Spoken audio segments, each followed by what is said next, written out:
Welcome back to our channel simply studies with चलशा। तो देखो आज की क्लास में हम कंप्यूटर नेटवर्क से रिलेटेड 70 एमसीक्यूज को हम यहाँ पे करेंगे। 70 प्लस आपके यहाँ पे एमसीक्यूज है, ठीक है। एंड साथ साथ में मैंने आपको कहा था कि जब बीपीएससी के हम ट्री 2 और ट्री 1 के कंप्यूटर नेटवर्किंग से रिलेटेड क्वेश्चन कर रहे थे, तो वहाँ पे जितने भी एक्स्ट्रा टर्म्स आई थी जो हमने कंप्यूटर नेटवर्किंग में डिस्कस नहीं करी है, उन टर्म्स को भी हम आज ही की क्लास में क्या करेंगे, कवर करेंगे, ठीक है। तो ये क्लास आपकी नेटवर्किंग की एमसीक्यू प्लस थ्योरी क्लास कह सकते हो। तो इसके अंदर हम आज जितने भी आपके इंपॉर्टेंट टॉपिक्स है उन सबको डिस्कस करेंगे एंड काफी अच्छे अच्छे क्वेश्चंस मैं आपके लिए यहाँ पे लेके आई हूँ। इससे पहले कंप्यूटर नेटवर्किंग की जो एमसीक्यूज की है वो एक क्लास चैनल के ऊपर ऑलरेडी अपलोडेड है, जिसके अंदर आपके नेटवर्किंग के बेसिक क्वेश्चंस होंगे, लेकिन वो क्वेश्चंस भी इंपॉर्टेंट है। आप एग्जाम में वहां से भी आपको क्वेश्चंस देखने को मिल जाएंगे, ठीक है। तो आज की क्लास में 70 प्लस क्वेश्चंस है एंड क्वेश्चंस रिपीट नहीं है। जो पहले एमसीक्यूज अवेलेबल है उनसे अलग ये क्वेश्चंस रहेंगे। तो एक बार देखना, क्लास अच्छी लगी तो जरूर शेयर करना, ठीक है। कोई भी आपका एग्जाम हो, बीपीएससी का एग्जाम हो, एचपीएससी का एग्जाम हो, या कोई भी कंप्यूटर साइंस से रिलेटेड आप एग्जाम की प्रिपरेशन कर रहे हो, तो आपके लिए ये क्लास इंपॉर्टेंट रहेगी। चलिए यहाँ पे देखो, सबसे पहला क्वेश्चन क्या है आपका कि which of this is a standard interface for serial data transmission. Option है आपके पास ASCII, RS-232C टू सेंट्रोनिक्स। तो ये चार ऑप्शन यहाँ पे गिवन है। अब क्वेश्चन क्या पूछ रहा है कि कौन सा इंटरफेस हम यहाँ पे यूज करते हैं सीरियल डेटा ट्रांसमिशन के लिए। तो देखो ASCII क्या है, आपकी एक एनकोडिंग स्कीम है, American standard code for information interchange. यहाँ पे RS-232C क्या है, ये आपका एक इंटरफेस है जो सीरियल डेटा ट्रांसमिशन के लिए यूज होता है। तो यहाँ पे आपका ऑप्शन बी क्या रहेगा, करेक्ट रहेगा। एंड जो RS-232 है उसके बारे में हम यहाँ पे कुछ और बातें देखते हैं। तो RS-232C आपने अभी क्या नाम सुनते होंगे, आप सुनते होंगे RS-232। अभी हम कौन सा इंटरफेस यूज कर रहे हैं, RS-232, आप इस इंटरफेस का यूज करते हो, ठीक है। RS-232 से पहले कौन सा वर्जन था, RS-232C था, ठीक है। किसके लिए यूज होता है आपका, ये सीरियल डेटा ट्रांसमिशन के लिए यूज होता है। किस टाइप का इंटरफेस है, तो ये एक फिजिकल इंटरफेस है, ठीक है। कैसा इंटरफेस है आपका, ये फिजिकल इंटरफेस है और लो स्पीड सीरियल डेटा कम्युनिकेशन में ये यूज होता है। किसके बीच में यूज होता है, लो सीरियल डेटा कम्युनिकेशन के लिए यूज होता है between computer and related device. Next यहाँ पे देखो कि जो RS-232C के अंदर RS का क्या मीनिंग होता है, रिकमेंडेड स्टैंडर्ड। RS का मतलब क्या होता है, रिकमेंडेड स्टैंडर्ड, एंड C का मतलब क्या हुआ, वर्जन। C यहाँ पे किसको रेफर कर रहा है, वर्जन को रेफर कर रहा है। RS की फुल फॉर्म है रिकमेंडेड स्टैंडर्ड, ठीक है। इतना हमें समझ में आ गया। तो यहाँ पे देखिए कि RS-232 आप मेनली कहाँ पे यूज कर रहे हो, आप यूज कर रहे हो इसको कंप्यूटर एंड कोई भी रिलेटेड डिवाइस के बीच में। जैसे यहाँ पे देखिए, यहाँ पे आपका कंप्यूटर है, ठीक है, यहाँ पे आपका मॉडेम है, फिर इस साइड आपका मॉडेम है, इस साइड आपका कंप्यूटर है, ये इससे कनेक्ट हो रहा है। फिर यहाँ पे एक फोन नेटवर्क आप यूज कर रहे हो। फोन नेटवर्क, जब भी कंप्यूटर को हम फोन नेटवर्क से कनेक्ट करवाते हैं तो हमने देखा है कि हम मॉडेम को यूज करते हैं, ठीक है। इसी तरह से ये कनेक्शंस होते हैं। तो यहाँ पे ये जो कंप्यूटर एंड मॉडेम है, इनके बीच में कौन सा इंटरफेस यूज हो रहा है, RS-232 यूज हो रहा है, ठीक है। इतना हमें समझ में आया। नेक्स्ट क्वेश्चन है हमारा कि which type of topology is best suited for large business which must carefully control and coordinate the operation of distributed branch outlets। तो यहाँ पे कह रहा है कि कौन सी टोपोलॉजी ज्यादा हम यूज करेंगे for large business which must carefully control and coordinate the operation of distributed branch outlets। मतलब आपका जो बिजनेस है वो काफी फैला हुआ है, अलग अलग ब्रांचेस आपकी डिस्ट्रीब्यूटेड है, उनको आप कंट्रोल एंड कोऑर्डिनेट करने के लिए कौन सी टोपोलॉजी यूज करोगे? Ring topology, local area, hierarchical या स्टार टोपोलॉजी? तो देखो जो स्टार टोपोलॉजी है उसके अंदर क्या होता है, एक आपके पास हब होता है जिसके थ्रू बाकी के क्या होते हैं, डिवाइसेस कनेक्ट होते हैं। तो यहाँ पे हम कौन सी टोपोलॉजी यूज करेंगे? स्टार टोपोलॉजी को यूज करेंगे, जिसकी हेल्प से हम बाकी ब्रांचेस को क्या कर पाए, कंट्रोल एंड कोऑर्डिनेट अच्छे से कर पाएंगे। Which of the following transmission direction listed is not a legitimate channel? Simplex, half duplex, full duplex और डबल डुप्लेक्स। चैनल कितने टाइप के होते हैं? तो 3 टाइप के होते हैं, एक होता है सिंप्लेक्स, एक होता है हाफ डुप्लेक्स एंड एक होता है फुल डुप्लेक्स। इन तीनों के बारे में हमने कंप्यूटर नेटवर्किंग की क्लास में देखा था। डबल डुप्लेक्स कोई भी चैनल नहीं होता, तो ऑप्शन डी आंसर रहेगा। Parity bits are used for which of the following purpose? तो ये क्वेश्चन मैंने आपसे कल पूछा भी था कि इनमें से कौन सा आंसर करेक्ट रहेगा। तो जिन्होंने भी देखिए, encryption of data, to transmit faster, to detect errors, to identify the user, जिन्होंने भी ऑप्शन सी को टिक किया था वो आंसर करेक्ट है। जो पैरिटी बिट्स होती है वो किस लिए यूज करते हैं? हम एरर डिटेक्ट करने के लिए यूज करते हैं। एंड पैरिटी बिट्स में हमारे पास होती है even parity bit, odd parity bit होता है, ठीक है। नेक्स्ट क्वेश्चन देखिए, what kind of transmission medium is most appropriate to carry data in a computer network that is exposed to electrical interference? Unshielded twisted pair, optical fibre, coaxial cable, microwave. तो यहाँ पे देखो कि कौन सा ऐसा transmission media है जिसके अंदर इलेक्ट्रिकल इंटरफेरेंस सबसे कम होता है। तो यहाँ पे जो आपका आंसर करेक्ट रहेगा वो है ऑप्टिकल फाइबर। एंड जब हम ट्रांसमिशन मीडियम देख रहे थे तो हमने optical fibre, twisted pair, coaxial, microwave सभी आपके ट्रांसमिशन मीडियम के बारे में काफी डिटेलिंग में देखा था। तो एक बार वो क्लास जरूर देख लेना, ठीक है। लिंक आपको वीडियो के एंड में या डिस्क्रिप्शन बॉक्स में मिल जाएगा। उसके बाद देखिए यहाँ पे, a collection of hyperlinked documents on the internet forms the World Wide Web, email system, mailing list या hypertext markup language। तो hyperlinked documents को मिला के क्या बनता है? वर्ल्ड वाइड वेब बनता है। The location of a resource on the internet is given by its protocol, URL, email address, ICQ। Internet के ऊपर किसी भी रिसोर्स की लोकेशन के लिए आप क्या यूज करते हो? उसका URL यूज करते हो, uniform resource locator. Term HTTP stands for hypertext transfer protocol. Simple सा क्वेश्चन है, ऑप्शन सी करेक्ट रहेगा।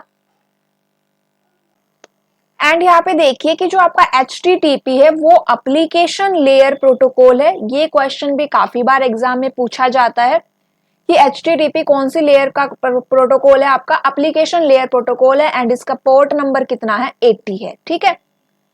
नेक्स्ट क्वेश्चन देखो, a proxy server is used as the computer with external access, acting as a backup, performing file handling, accessing user permissions. तो जो firewall की class थी ना, उसके अंदर मैंने आपको प्रॉक्सी सर्वर के बारे में बताया था। अगर आपने फायरवॉल की क्लास नहीं देखी है तो एक बार वो देख लेना। तो यहाँ पे देखो कि जो प्रॉक्सी सर्वर है is used as the computer with external access. Which one of the following would breach the integrity of a system? Looking the room to prevent theft, full access right for all users, fitting the system with an anti-theft device, protecting the device against willful or accidental damage। तो यहाँ पे जो आपका answer correct रहेगा वह है आपका option B, full access right for all users. देखो कोई भी आप सॉफ्टवेयर बना लीजिए, तो जितने भी आपके सॉफ्टवेयर बनते हैं, प्रोग्रामर्स होते हैं, डेवलपर होते हैं, वो क्या करते हैं, जो भी इसको यूज करता है, यूजर होता है, उसको फुल एक्सेस राइट नहीं दिए जाते। कुछ ऐसे राइट भी होते हैं जो वो अपने पास रखते हैं, है ना। तो यहाँ पे फुल एक्सेस राइट यूजर को देना क्या नहीं है, ठीक नहीं है। Which software prevents the external access to a system? Firewall, gateway, router, virus, checker। तो यहाँ पे ऑप्शन हमारा रहेगा फायरवॉल, ठीक है। फायरवॉल क्या करता है? प्रिवेंट करता है the external access to a system. Which of the following best describes uploading information, sorting data on a disk drive, sending information to a host computer, receiving information from a host computer, sorting data on a hard drive? Uploading का यहाँ पे आपको example बताना है। तो upload का मतलब क्या हुआ कि आप सर्वर के ऊपर कोई इंफॉर्मेशन भेज रहे हैं या फिर होस्ट कंप्यूटर के ऊपर कोई इंफॉर्मेशन भेज रहे हैं। तो ऑप्शन बी आपका आंसर रहेगा, sending information to a host computer. Which one of the following is the most common internet protocol? HTML, NAT, BEUI, TCP/IP, IPX या SPX? तो सबसे ज्यादा आपका यूज होने वाला जो प्रोटोकॉल है, कॉमन इंटरनेट प्रोटोकॉल है, वो है आपका ऑप्शन ए HTML। ठीक है, HTML फुल फॉर्म होती है hyper text markup language. NAT BEUI की फुल फॉर्म होती है आपकी net BIOS extended user interface. क्या होती है? Net BIOS basic input output system extended user interface. ठीक है, उसके बाद यहाँ पे नेक्स्ट है आपका TCP/IP transmission control protocol and IP है आपका इंटरनेट प्रोटोकॉल। फिर नेक्स्ट आपकी जो टर्म है वो है IPX और SPX। फुल फॉर्म क्या रहेगी इसकी? तो IPX SPX की फुल फॉर्म होती है inter network packet exchange and यहाँ पे है आपका सीक्वेंस्ड पैकेट एक्सचेंज। क्या क्या होती है? Inter network packet exchange and sequenced packet exchange. ठीक है, इतना हमें समझ में आया। नेक्स्ट आपका क्वेश्चन है, software programs that allow you to legally copy files and give them away at no cost are called which of the following?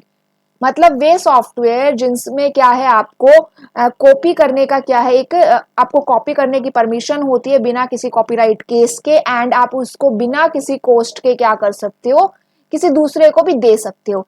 तो वे कौन से सॉफ्टवेयर होते हैं? प्रॉपवेयर, टाइम शेयर, शेयरवेयर या पब्लिक डोमेन? तो वे सॉफ्टवेयर होते हैं आपके पब्लिक डोमेन।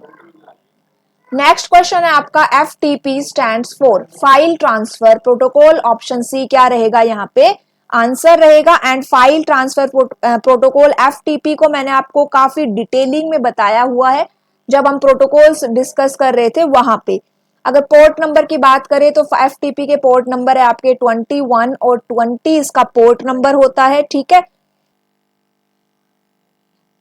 नेक्स्ट क्वेश्चन है आपका, at what speed does Tally computer refer? Tally computed refer, interface speed, cycle per second, baud rate, megabyte load. Baud rate यहाँ पे हमारा आंसर रहेगा।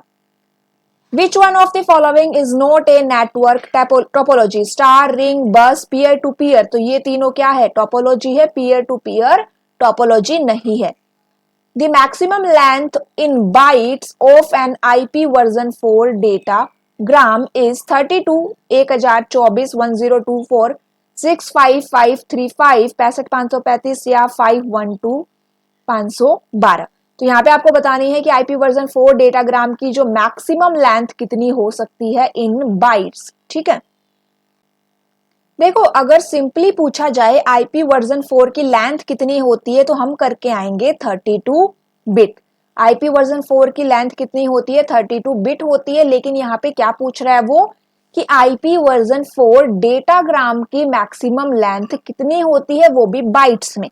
डेटाग्राम क्या होता है? तो डेटाग्राम आप इस तरह से बोल सकते हो, डिफाइन कर सकते हो कि भाई डेटाग्राम जो है आपकी independent unit of data that is transmitted over a network. Datagram क्या होता है आपका? एक डेटा की एक सिंगल इंडिपेंडेंट यूनिट को हम क्या कहते हैं? यहाँ पे डेटाग्राम कहते हैं, जो आपकी नेटवर्क पे ट्रांसमिट की जा सकती है।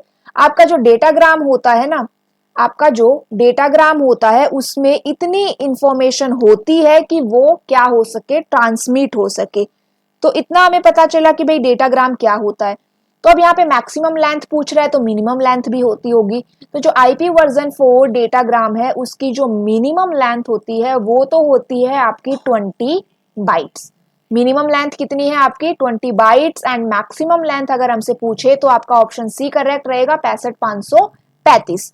IP वर्जन 4 डेटाग्राम की जो मिनिमम लेंथ कितनी है? 20 बाइट्स है एंड मैक्सिमम लेंथ कितनी है आपकी? 65535। इस एग्जाम्पल के थ्रू यहां से समझिए, ये इसका एग्जाम्पल नहीं, इस डायग्राम को यहाँ पे देखिए एक बार कि ये क्या है आपका IP वर्जन 4 है कितनी लेंथ होती है आईपी वर्जन 4 की? 32 बिट्स होती है उसके अंदर। तो देखो 0 to 32 बिट्स यहाँ पे आ गई, 0 से लेके 31 बिट हमने यहाँ पे रख दिया। उसके बाद यहाँ देखिए जो आपका डेटाग्राम है ना, डेटाग्राम का मतलब कि यहाँ पे डेस्टिनेशन एड्रेस तक की कितनी टोटल लेंथ है, इतनी हम कैलकुलेट कर रहे हैं। तो source address, destination address, version, IHL, TOS, total length, identification, flag, fragment offset, TTL, protocol, header checksum, ये सब कुछ इसमें इंक्लूड हो गया। एंड मिनिमम कितनी रहेगी 20 बाइट्स है और मैक्सिमम कितनी रहेगी 65,535 बाइट है। ठीक है, अब यहाँ पे आप देख सकते हो कि वर्जन के लिए कितनी है 0 to 4 है, आपकी जो हेडर लेंथ है उसके लिए कितनी है 4 to 8। यहाँ पे देखिए TOS के लिए कितनी है 8 to 16, टोटल लेंथ कितनी है आपकी 16 to 31 बिट हो गई। आइडेंटिफिकेशन के लिए कितना है 0 to 16 है। फिर यहाँ पे फ्लैग एंड फ्रैगमेंट ऑफसेट भी आ गया। तो ये क्या है, इतना डिटेलिंग में क्वेश्चन नहीं आया हुआ है, तो इसीलिए हम इसको ज्यादा डिटेलिंग में डिस्कस नहीं करेंगे, लेकिन आपको ये डायग्राम एक बार पता होना चाहिए कि भाई किसमें कितनी बिट होती है। ठीक है, तो इतना हमें पता चल गया। चलिए आगे देखते हैं। नेक्स्ट क्वेश्चन हमारा, which of the following statement could be valid with respect to the ICMP internet control message protocol? It reports all errors which occur during transmission. A redirect message is used when a router notices that a packet seems to have been routed wrongly. It informs router when an incorrect path has been taken. The destination unreachable type message is used when a router cannot locate the destination. अब ये ICMP क्या होता है? ICMP यहाँ पे full form क्या है ICMP की? तो इंटरनेट कंट्रोल मैसेज प्रोटोकॉल। ठीक है, ये तो यहाँ पे फुल फॉर्म इन्होंने मेंशन की हुई है। अब आपका जो ICMP है वो किस लिए यूज होता है? तो वो आपका यूज होता है मेनली जो एरर्स होते हैं ना, एरर रिपोर्ट करने के लिए, और आपका जो नेटवर्क डायग्नोस्टिक्स है उसको चेक करता है। तो ICMP आपका मेनली किसके लिए यूज हो रहा है? For reporting errors and performing network diagnostics. अब यहाँ पे देखो जो एरर रिपोर्टिंग करेगा उसमें वो कैसे करेगा, एरर को कैसे रिपोर्ट करेगा? तो उसमें वो एक मैसेज सेंड करेगा from the receiver to sender. ठीक है, एरर अगर कोई भी आता है और उसको एरर रिपोर्ट करना है तो वो क्या करेगा, एक मैसेज सेंड करेगा।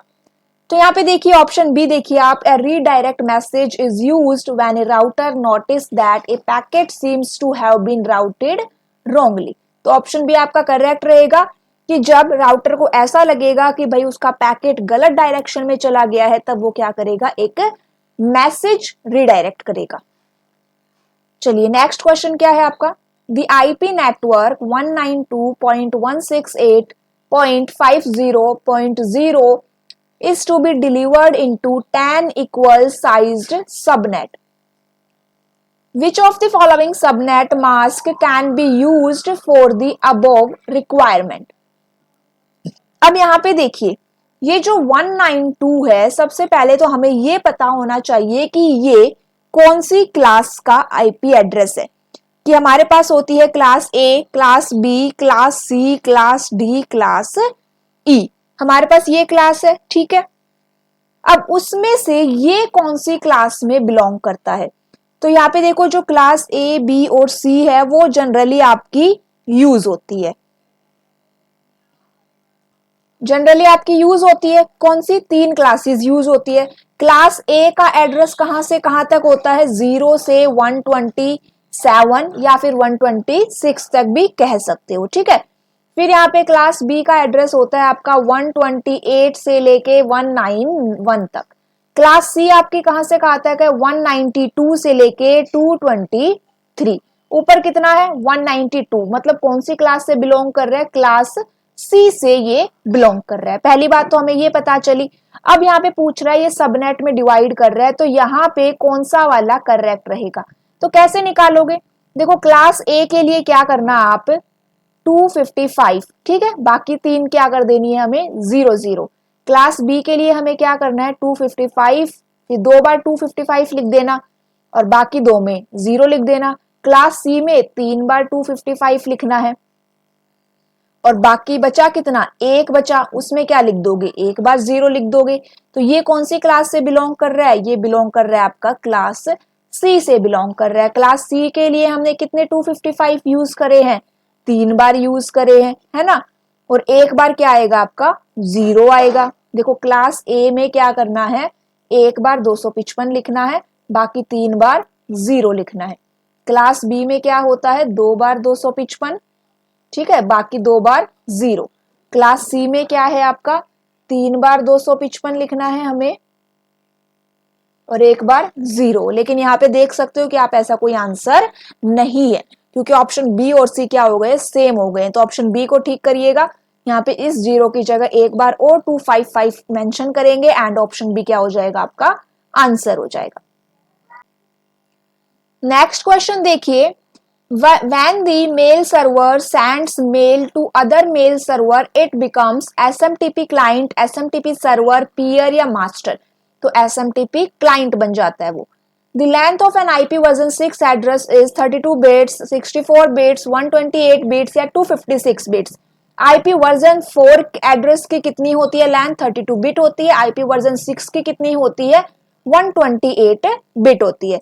Consider the following: twisted pair cable, microwave, satellite signal, repeater, analogue transmission, fibre optics. Which of the following consider as a signal transmission medium is data communication. आपको बताना है कि इनमें से कौन सा कोई एक ट्रांसमिशन मीडियम है।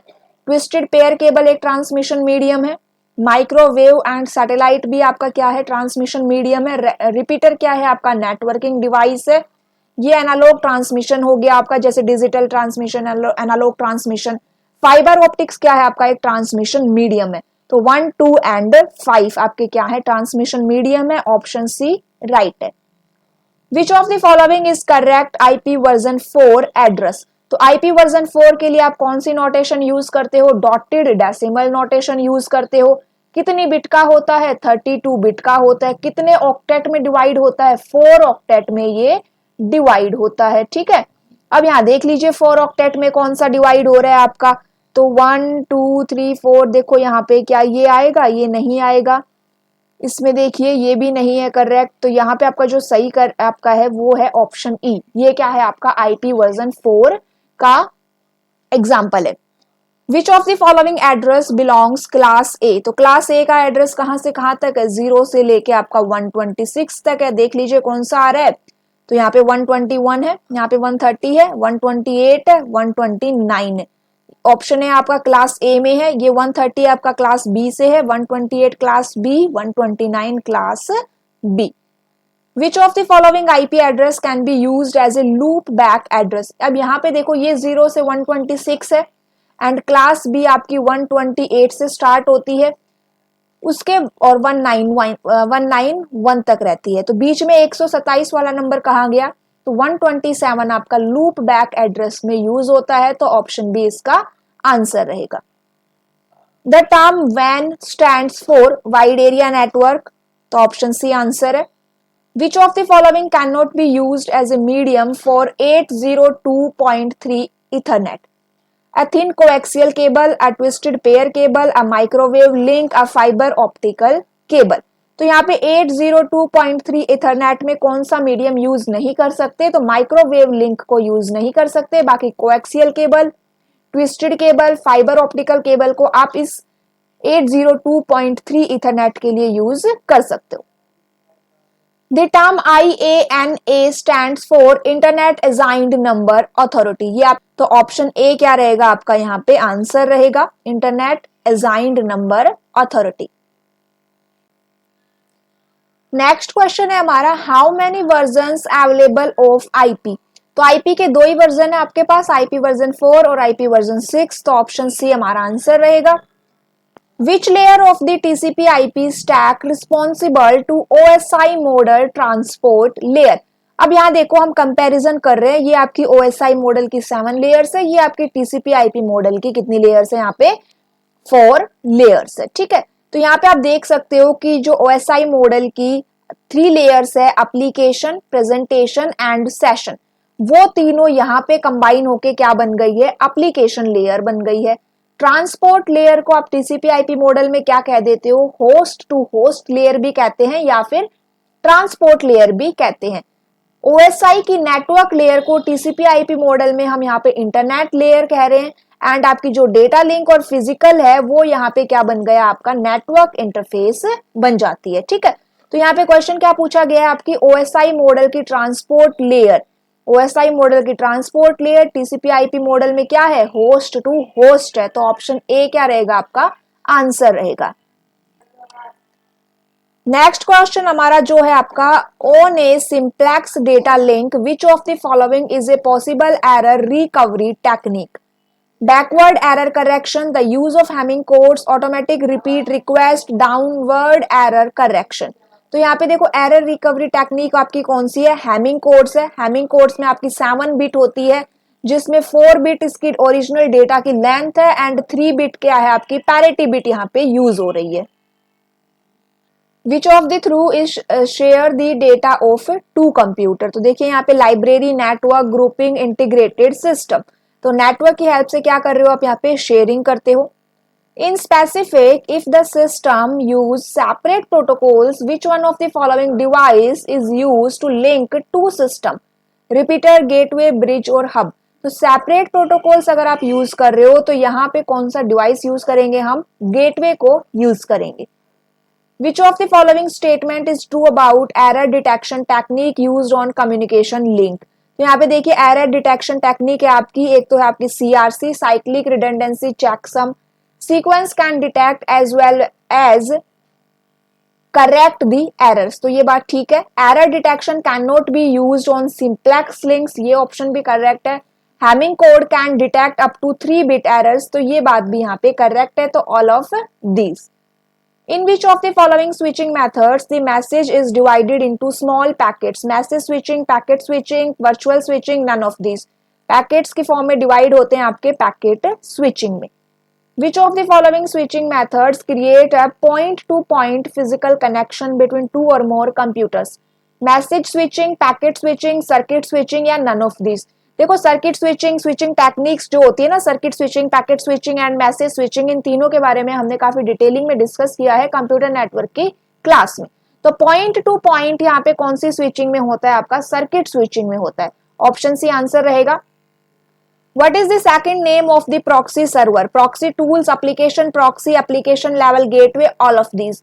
तो प्रॉक्सी सर्वर का जो सेकंड नेम है वो है आपका application level gateway. Next question देखिए, which of the following server allows LAN users to share data? Data server, point server, file server, communication server. तो कौन सा सर्वर हम यहाँ पे यूज कर रहे हैं जिसकी हेल्प से लैन यूजर्स क्या करते हैं, डेटा को शेयर कर सकते हैं? तो फाइल सर्वर हम यहाँ पे यूज करते हैं, ऑप्शन सी क्या रहेगा आपका आंसर रहेगा। What is the maximum data transfer rate of the optical fibre wire? Optical fibre wire की मैक्सिमम डेटा ट्रांसफर रेट कितनी होती है? 50 kbps, 1000 kbps, 1000 mbps या नन ऑफ दीज? तो यहाँ पे देखिए 1000 mbps। Which of the following layer does the HTTP protocol work on? HTTP protocol कौन सी लेयर पे काम करता है? एप्लीकेशन लेयर के ऊपर काम करता है। A client of the DNS application is called DNS server, DNS name, DNS resolver and DNS inquirer। तो देखो DNS सर्वर ये तो क्या है आपका, एक्चुअली में जहां से जब आप गूगल के ऊपर कुछ भी सर्च कर रहे हो, कोई भी एप्लीकेशन सर्च कर रहे हो, कोई भी वेबसाइट, मान लीजिए आपने कोई भी अपनी वेबसाइट का एड्रेस यहाँ पे टाइप किया, उसका डोमेन नेम आपने दिया, ठीक है। अब ये डोमेन नेम वेब सर्वर पे जाने से पहले किसके पास जाता है? आपका डीएनएस सर्वर के पास जाता है एंड देन वहां पे क्या होता है, इस डोमेन नेम को कन्वर्ट किया जाता है उसके आईपी एड्रेस में। अब यहाँ पे जो क्लाइंट होता है ना डीएनएस एप्लीकेशन पे, उसको हम क्या कहते हैं? उसका दूसरा नाम है डीएनएस रिजोल्वर। जो क्लाइंट है उसको क्या कह रहे हैं हम यहाँ पे? डीएनएस रिजोल्वर कहते हैं। MAC address is also called, देखो मैक एड्रेस क्या होता है इसके बारे में हमने लास्ट क्लास में डिस्कस किया था, डेटा लिंक लेयर के फंक्शंस हमने डिस्कस किए थे, ठीक है। एंड उसी क्लास में मैंने आपको मैक एड्रेस के बारे में सारी इंपॉर्टेंट बातें बताई थी। मैक एड्रेस का दूसरा नाम क्या है? फिजिकल एड्रेस होता है। Which of the following address is 32 bit? MAC address, virtual address, source address and destination address. MAC address की लेंथ होती है 48 बिट। आईपी एड्रेस की लेंथ कितनी होती है 32 बिट। आईपी एड्रेस यहाँ पे कौन सा है वर्चुअल एड्रेस। वर्चुअल एड्रेस को क्या कहते हैं हम आईपी एड्रेस भी कहते हैं, लॉजिकल एड्रेस भी कह देते हैं। EDI stands for electronic data interchange, electronic digital internet, electronic digital interchange या electronic data internet. Full form है इसकी electronic data interchange. Option A correct रहेगा। What is the maximum data transfer rate of the ISTN integrated services digital network. ISTN की maximum data transfer rate क्या होती है 1024 Mbps, 64 Mbps, 64 kbps, 1024 kbps। तो ISTN की data transfer rate है आपकी 64 kbps। ठीक है, नेक्स्ट हमारा जो क्वेश्चन है यहाँ पे वो है आपका ARPANET stands for advanced research project agency network. तो option C. What is the size of the UDP header. अब UDP की फुल फॉर्म क्या होती है आपकी, तो UDP की फुल फॉर्म होती है यूजर डेटाग्राम प्रोटोकॉल। देखो किसके साथ काम करता है ये आपका TCP के साथ काम करता है ना। TCP एंड UDP दो प्रोटोकॉल्स होते हैं, तो या तो TCP यूज होता है या UDP यूज हो रहा होता है।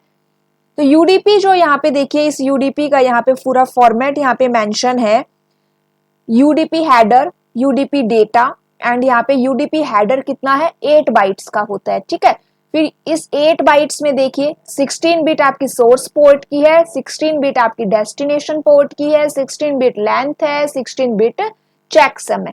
एग्जाम में ये भी क्वेश्चन पूछा जा सकता है कि जो UDP होता है उसमें डेस्टिनेशन पोर्ट की कितनी लेंथ होती है, तो 16 बिट होती है। ठीक है, यहाँ पे UDP हेडर कितना है, UDP हेडर का साइज आपका 8 बाइट्स है। नेक्स्ट क्वेश्चन देखिए, which of the following protocol is the connection less protocol, UDP, TCP, IP, all of this. तो UDP आपका कनेक्शन लेस प्रोटोकॉल है। Wild card domain name labels begins with A। तो wild card names का मतलब क्या हो गया, जैसे स्टार एंड डॉट, उसके बाद आपका डोमेन नेम आएगा। तो स्टार डॉट, तो मतलब कि यहाँ पे वाइल्ड कार्ड के लिए कौन सा हम कैरेक्टर सिंबल यूज कर रहे हैं, स्टार यूज कर रहे हैं। तो ऑप्शन डी आपका आंसर रहेगा। Which network is suitable for a building, वैन, लैन, मैन या पैन। तो बिल्डिंग के लिए लैन होता है। Is a 2G mobile telecommunication based on CDMA। ठीक है, तो यहाँ पे देखिए ऑप्शन है आपके पास IS-95, ISO 1990, IS-97 या नन ऑफ दीज। CDMA की फुल फॉर्म है यहाँ पे कोड डिवीजन मल्टीपल एक्सेस। तो कौन सी यहाँ पे 2G मोबाइल टेलीकम्युनिकेशन हम यहाँ पे यूज कर रहे हैं जो CDMA बेस्ड है। तो IS-95 आपका क्या है, एक 2G मोबाइल टेलीकम्युनिकेशन है बेस्ड ऑन CDMA। ठीक है, यहाँ पे IS की फुल फॉर्म क्या होती है, इंट्रीम स्टैंडर्ड 95। नेक्स्ट क्वेश्चन है हमारा, which of the following device is not a networking device, hub, switch, bridge, none of these. तो ये तीनों ही नेटवर्किंग डिवाइस है, तो option D. Which of the following device does not require power to forward the signals, active hub, passive hub, repeater और bridge. तो यहाँ पे जो पैसिव हब होते हैं इनके लिए कोई पावर की रिक्वायरमेंट नहीं होती। How many pins does RJ45 contains. तो जो RJ45 है ये मैंने आपको नेटवर्किंग डिवाइस में इसके बारे में बताया था। तो RJ45 में कितनी पिंस है हमारे पास, तो RJ45 में 2, 4, 8 या 10। तो RJ45 में आपके पास पिन होती है ऑप्शन सी 8 पिन होती है। ठीक है, RJ की फुल फॉर्म क्या है, रजिस्टर्ड जैक। कहाँ पे यूज होता है आपका, जो RJ45 है वो यूज हो रहा है आपका एक तरह से connector for Ethernet jacks. And यहाँ RJ45 में 45 का मतलब क्या होता है, तो 45 का मतलब है आपका लिस्टिंग नंबर। RJ की फुल फॉर्म है रजिस्टर्ड जैक, और आपका जो 45 है वो किसके लिए यूज हो रहा है, लिस्टिंग नंबर के लिए यूज हो रहा है। एंड जो RJ45 है इसको हम 8P 8C प्लग भी कह सकते हैं। इसके बारे में ज्यादा जानने के लिए आप क्लास चेक कर सकते हैं, कितनी पिन है इसके अंदर, 8 पिन होती है। Which of the following statement is correct about IRC।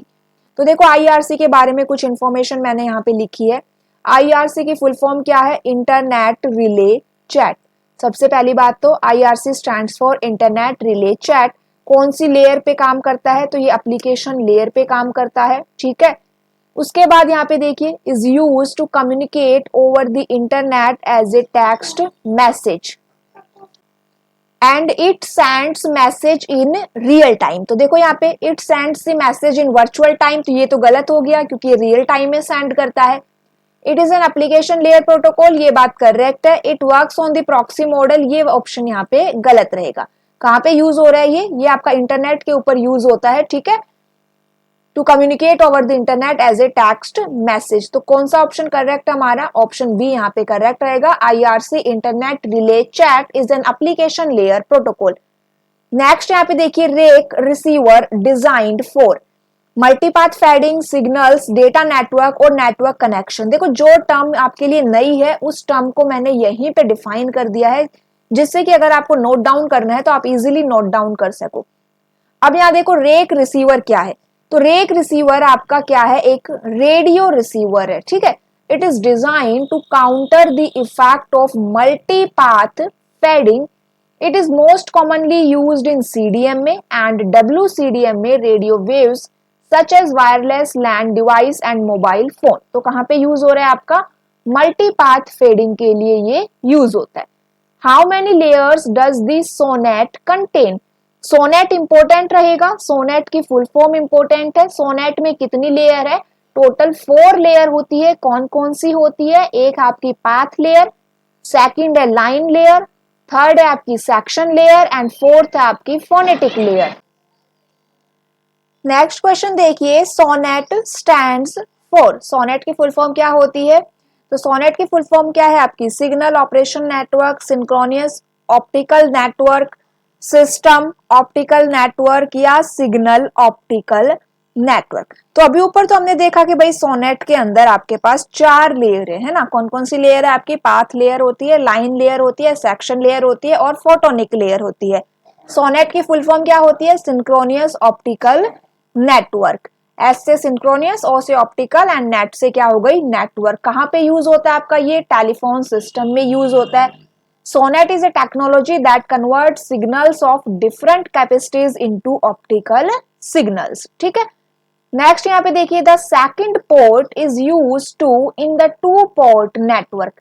देखो एक 2 पोर्ट नेटवर्क है, 2 पोर्ट नेटवर्क के अंदर आपके पास कितने पोर्ट है, 2 पोर्ट है। पहला पोर्ट आपका इनपुट टर्मिनल के लिए यूज होगा एंड जो सेकंड पोर्ट है आपका वो आउटपुट टर्मिनल के लिए यूज होता है। कौन सा पोर्ट पूछ रहा है, सेकंड पोर्ट, तो ये आउटपुट टर्मिनल के लिए यूज होता है।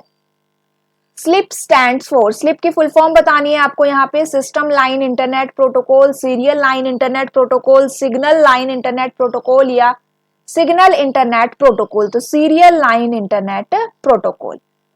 नेक्स्ट यहाँ पे देखिए कि स्लिप क्या है आपकी, सीरियल लाइन इंटरनेट प्रोटोकॉल होता है। It is an internet protocol through which a user access the internet using a computer modem. Which of the following protocol is the bit oriented protocol? SSL secure socket layer, HTTP hypertext transfer protocol, HDLC high level data link control, all of these। इन तीनों में से क्या है आपका bit oriented protocol, कौन सा होता है, तो HDLC आपका एक बिट ओरिएंटेड प्रोटोकॉल है, डेटा लिंक लेयर के ऊपर ये काम करता है, ठीक है। It is a set of protocols that are used to transmit information from one network to another. It is a bit-oriented protocol that supports both wireless and wired communication. Next आपका question है, ports POTS network works on the principle of telephone switching, proxy server, file system या circuit system. आपका ports network होता है वो circuit system के ऊपर काम करता है। फुल फॉर्म क्या है इसकी, plain old telephone service, ठीक है। In this analog signal is transmitted by copper wire. Next यहाँ पे देखिए, how many digits of data network identification code identify the country? DNIC आपका 4 डिजिट का नंबर होता है, जिसमें जो आपकी फर्स्ट 3 डिजिट होती है वो क्या आइडेंटिफाई करती है, कंट्री को आइडेंटिफाई करती है, एंड जो आपकी एक लास्ट डिजिट बच गई वो नेटवर्क कोड को आइडेंटिफाई करती है, ठीक है। डिटेलिंग के लिए आप थोड़ा सा इसका एक्सप्लेनेशन देख सकते हैं। उसके बाद देखिए next question, which of the following method is used to broadcast 2 packets on medium at a time. तो यहाँ पे देखो 2 पैकेट्स को एक साथ आपको भेजना है, collision, synchronous, asynchronous, none of the above. तो यहाँ पे कॉलिजन मेथड लगेगा। नेक्स्ट आपका क्वेश्चन आता है which of the following is true with regard to the ping command. तो पिंग कमांड, इसको मैंने पहले भी आपको बताया है, ठीक है, जब मैं आपके बीपीएससी ट्री 1 और ट्री 2 के क्वेश्चंस डिस्कस कर रही थी तो कुछ क्वेश्चंस आपके रिपीट हो रखे हैं यहाँ पे, है ना। तो यहाँ पे देखिए जो पिंग कमांड के बारे में देखो कि पिंग कमांड क्या होती है। Ping stands for packet internet groper. Full form क्या है आपकी, packet internet groper. It is a computer network administration software utility. किस लिए यूज होती है ये आपकी, तो जो नेटवर्क कनेक्टिविटी होती है उसको टेस्ट करने के लिए आपकी ये पिंग कमांड यूज होती है। दिस सिस्टम में be any type of normal personal computer, server, switch, router और gateway. It was created to verify that the specific computer on the computer exists or not। तो यहाँ देखिए आपका first option तो incorrect हो जाता है। किसके लिए यूज हो रही है, कनेक्टिविटी के लिए यूज हो रही है, तो आपका जो सेकंड ऑप्शन है वो क्या रहेगा, करेक्ट रहेगा। Ping command checks the port level connectivity between source, destination end points.